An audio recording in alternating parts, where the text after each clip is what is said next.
불신 환경에서 성도로 살아가기라는 제목으로 하나님 말씀 증거하도록 하겠습니다.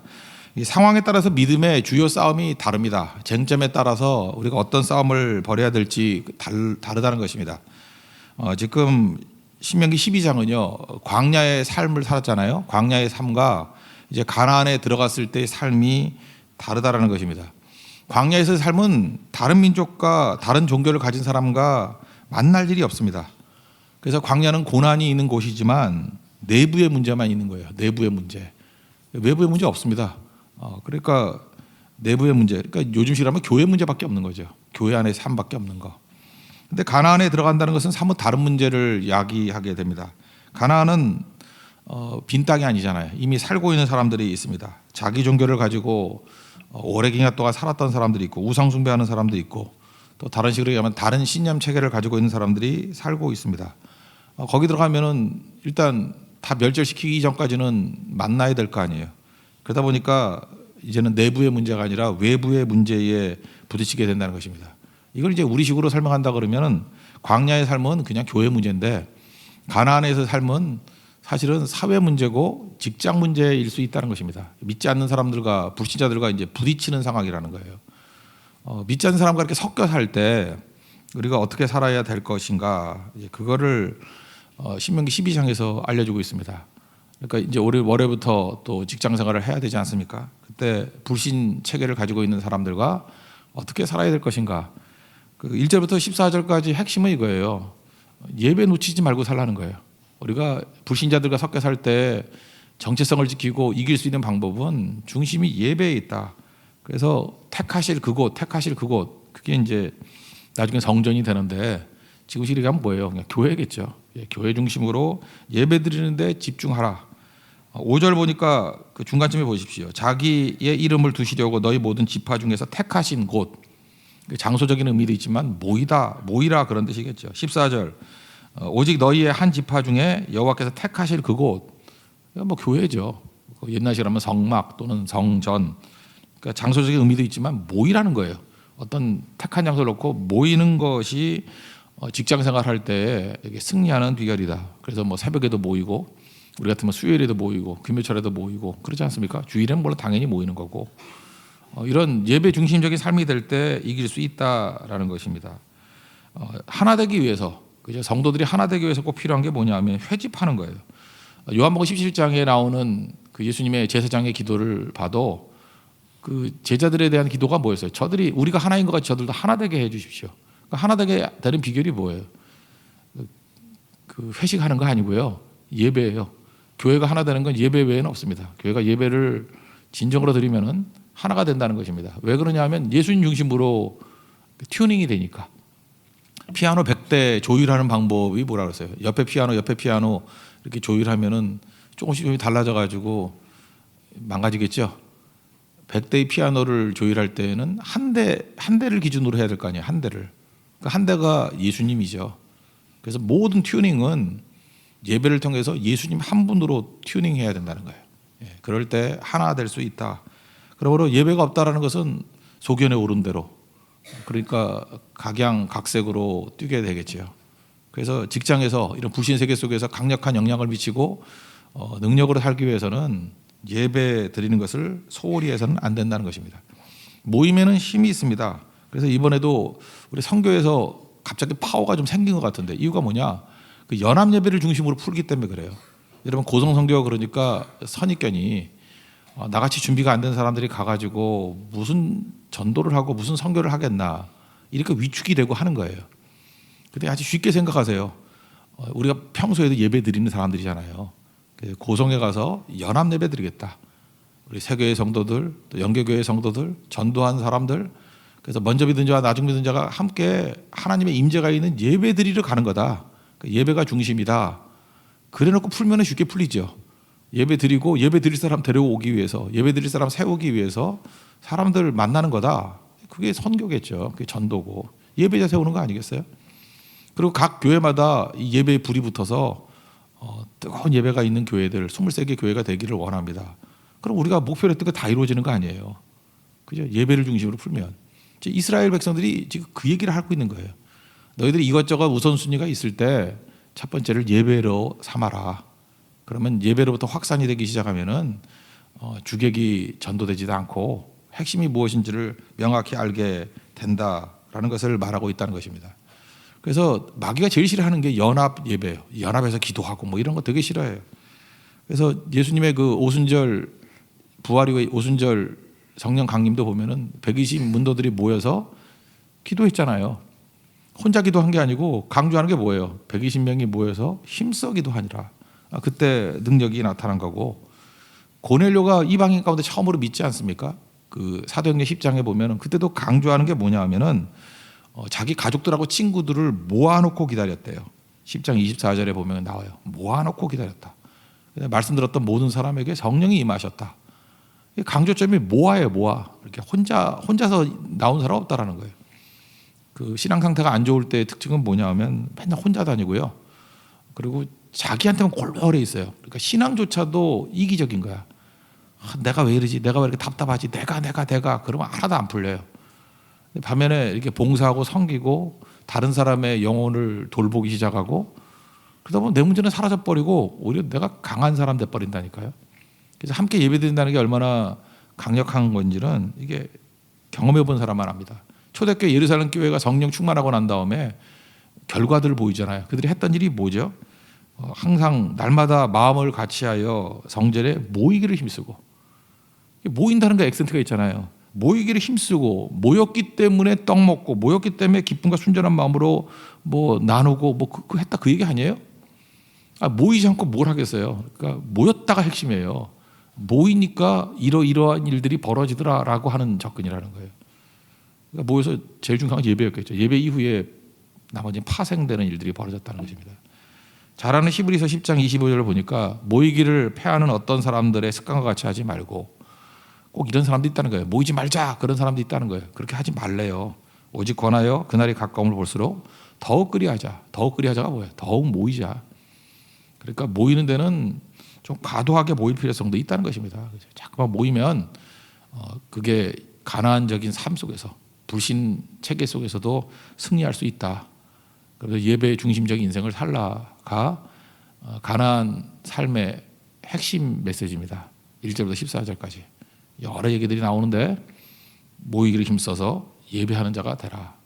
그러면 산다는 거예요. 그게 불신 세계 속에서 성도가 살아가는 길이라는 것입니다. 그리고 15절부터 이제 뒷부분의 파트에 나오는 건 뭐냐 하면 외형적인 얘기는 고기 마음대로 먹어도 돼 그런 얘기예요. 단 피만 먹지 마라. 뭐 간단한 얘기 갖고 이렇게 뭐 장황하게 설명하나 이러는데 내용은 이겁니다. 고기 먹는 문제 하나를 가지고 성도의 이 삶의 태도와 법을 만드는 정신을 우리에게 알려주고 있는 거예요. 그러니까 성경의 정신은 뭐냐 하면은 일단은 허용입니다. 허용. 진리를 알지니 진리가 너희를 자유케 하리라 그랬잖아요.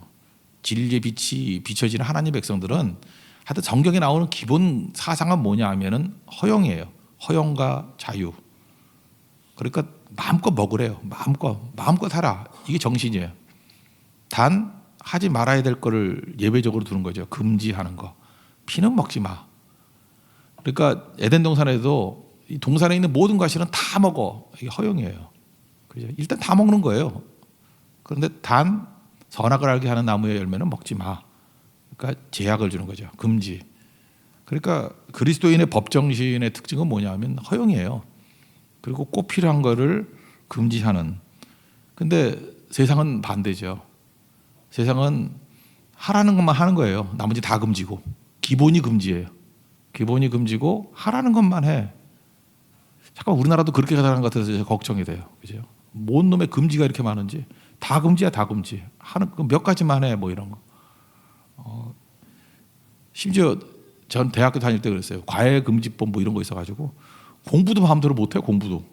그죠? 그러니까 맨 금지. 그래서 하라는 것만 하래, 하라는 것만. 학교에서만 공부하고 뭐.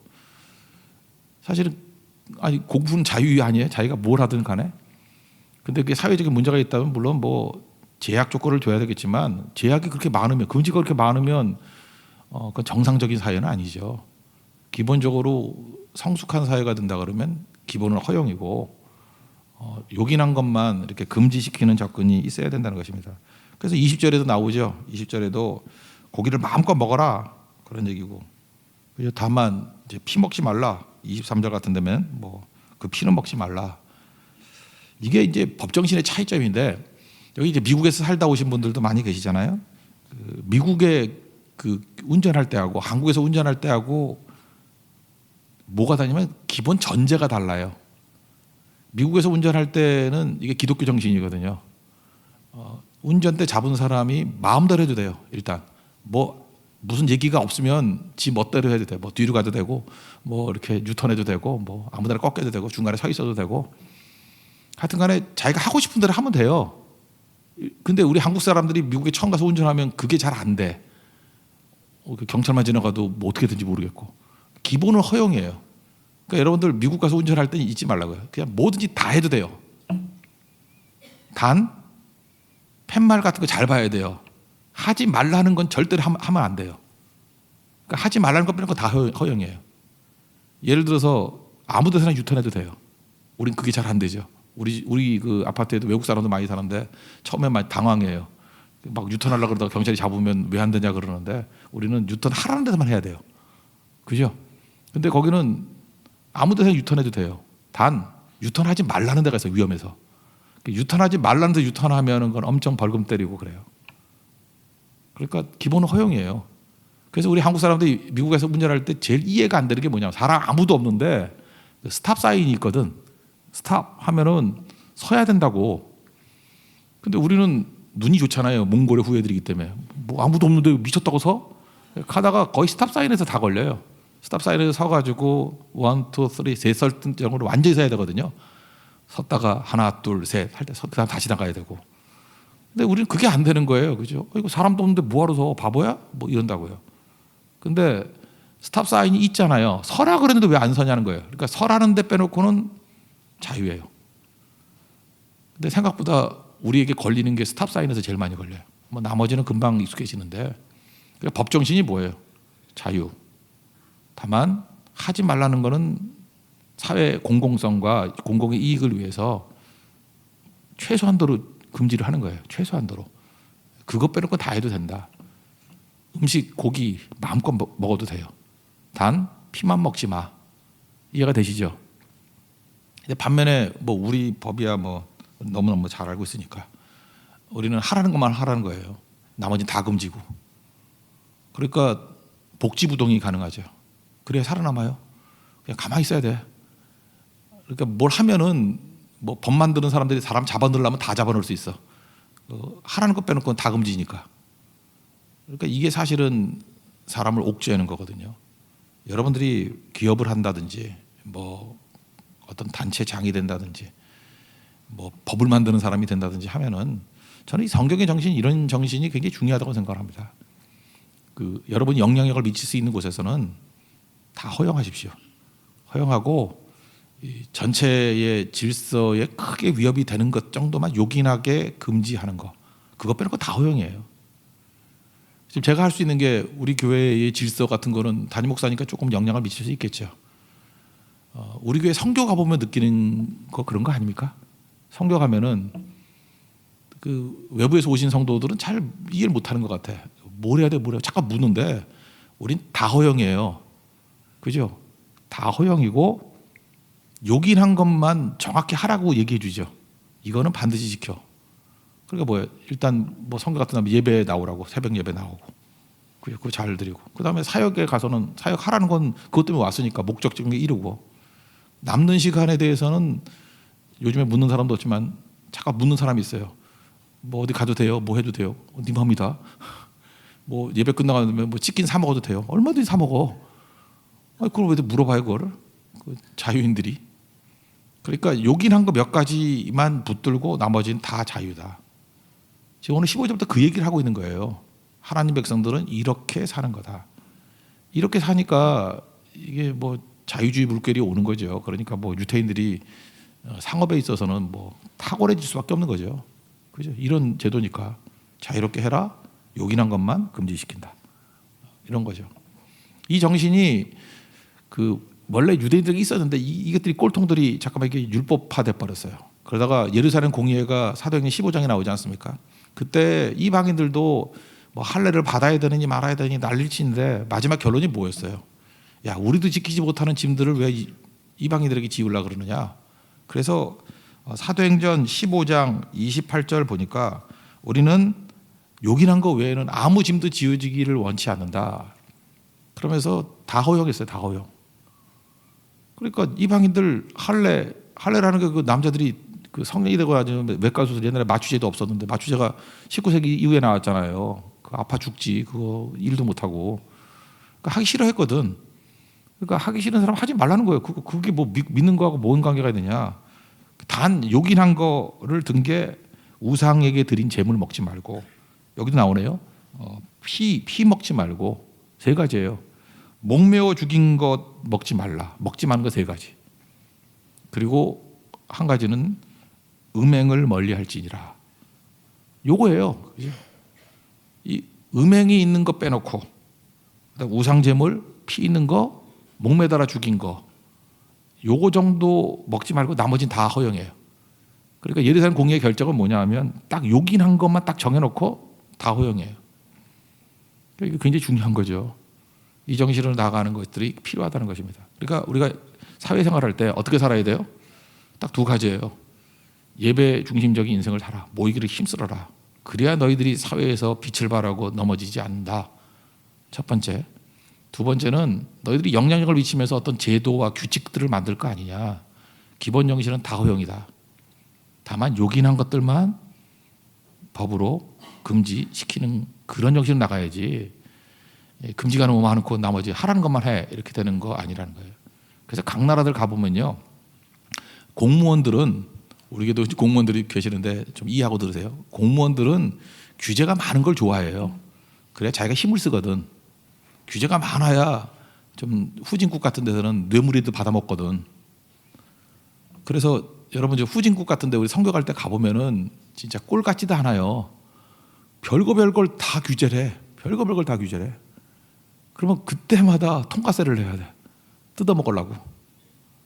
그래서 내가 느낀 게, 야, 이게 그 성경이 기록된 게 BC 15세기인데 이게 15세기 때 얘기 아니에요? BC 15세기면 우리나라 같은 고조선도 이전 뭐 그전 아니에요, 그죠? 뭐 당군 조선이라고 하는 그런 뭐 기록이 없는 세계 빼놓고, 그죠? 이게 뭐 어느 때 얘기예요? 이때 벌써 이런 얘기가 나오잖아요. 다 허용하고 요긴한 거 외에는 다 허용하라. 이게 혁명적인 얘기라는 것입니다. 그러니까 여러분들 예배 잘 드리고 법 잘 만들어서 여러분들 마음껏 살아도 뛸 수 있게 만들어줘야 돼요. 허용하게 만드는 거, 그죠? 이것들이 꼭 필요하다는 것입니다. 그러면 이제 어떤 일이 뭐냐, 뭐 즐거워한다 그런 얘기죠. 기쁨으로 산다는 거. 그래서 뭐 7절, 뭐 13, 18절 뭐 이런 데 보면은 백성들이 즐거워한대요. 즐거워할 수밖에 없죠. 이렇게 허용하고 하니까 뭐 눌리는 게 없잖아요. 그러니까 하나님께서 우리에게 만드신 하나님 형상으로서의 자유로움을 누리게 된다는 것입니다. 즐거워하는 거예요. 기쁘죠. 예를 하나 들어볼까요? 사무엘하 6장에 보면은 하나님의 언약궤가 이렇게 다윗성으로 들어와요. 예루살렘으로 들어와요. 그랬더니 다윗이 하나님이 하지 말라는 거 빼놓고 다 허용되는 개념이잖아요. 막 춤을 췄어. 그러면 이게 하나님 법정신에 의하면 이런 거 하지 말란 적이 있어요, 없어요? 하나님 앞에서 춤추지 말란 적이 있어요, 없어요? 없어요. 춤춰도 되는 거야. 근데 미갈은 하라는 것만 해야 된다고 생각하는 사람이었어. 왕이 채신머리였게 저러냐고. 그러면 하나만 얘기해 줄게요. 하나님께서는 다윗을 기뻐해서 미갈을 기뻐했어요. 다윗을 기뻐했죠. 교회에서 여러분들 꼰대 되지 않는 방법이 왜요? 꼰대들의 특징이 뭐냐 하면은 맨날 금지시키는 거야. 저거 탔다 그러고, 예쁜 애들이 나와가지고 뭐 치마 짧으면 짧다 그러고, 또 무통들이 나오면 말도 안 해. 뭐 하여튼 이상해. 그죠? 뭐 이렇게 시비 거는 거예요. 그게 내 승질 건드렸다는 거예요. 그냥 내 자존심 건들고. 그러니까 폭군이지 뭐예요. 자기가 그런 사람에게 힘이 주어지면 진짜 갑질하는 거지. 그런 거 아니거든요. 곰곰이 생각해봐요. 내 신경을 건드는 게 아니라 일단은 다 허용이고, 저게 하나님 앞에서 금지해야 될 정도의 내용인가라고 고민하면서 별 근거 없으면은 불편해서 참아야 돼요. 허용해주고. 저도 담임 목사니까 선교 같은 데 갔을 때 사실 속으로는 제일 좋은 게 뭐냐 하면 지금부터 숙소에 들어가 잠자. 그러면 5분 내로 딱 잠자고 수면제 먹이듯이.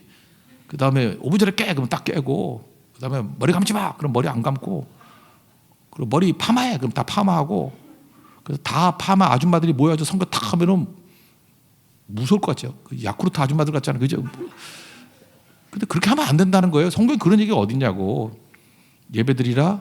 그 다음에 복음 증거하라. 그거 외에는 사실은 이게 성경적인 게 아니라면 허용해야 돼요. 그거 허용 안 하는 게 이단들 아니에요. 이단은 뭐 사생활까지도 막 간섭하고 막 집 나오라 그러고 그죠? 뭐 따로 모이라 그러고 합숙하라 그러고 그 근거 없는 얘기들이에요. 누가 그렇게 하나님 백성들을 다루래요? 누가 그렇게 다루래? 누가? 하나님의 자녀들을 누가 그렇게 다루래? 그거 아니에요. 그러니까 사람들이 얼굴에 기쁨도 없고 우울해지고 그러는 거죠. 여러분 가는 곳마다 예배 드릴 때 기쁨이 있습니다. 여러분 믿습니까?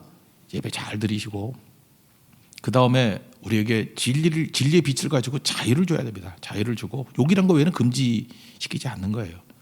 그때에 하나님 백성들은 타오르기 시작하고 피어오르기 시작한다는 것입니다. 여러분 이런 정신을 가지고 항상 승리하는 믿음의 종 되기를 축원합니다. 우리 자리에서 일어나겠습니다. 내 삶은 주의 것 찬양하겠습니다. 우리 삶 전체를 주님께 드립시다. 오늘도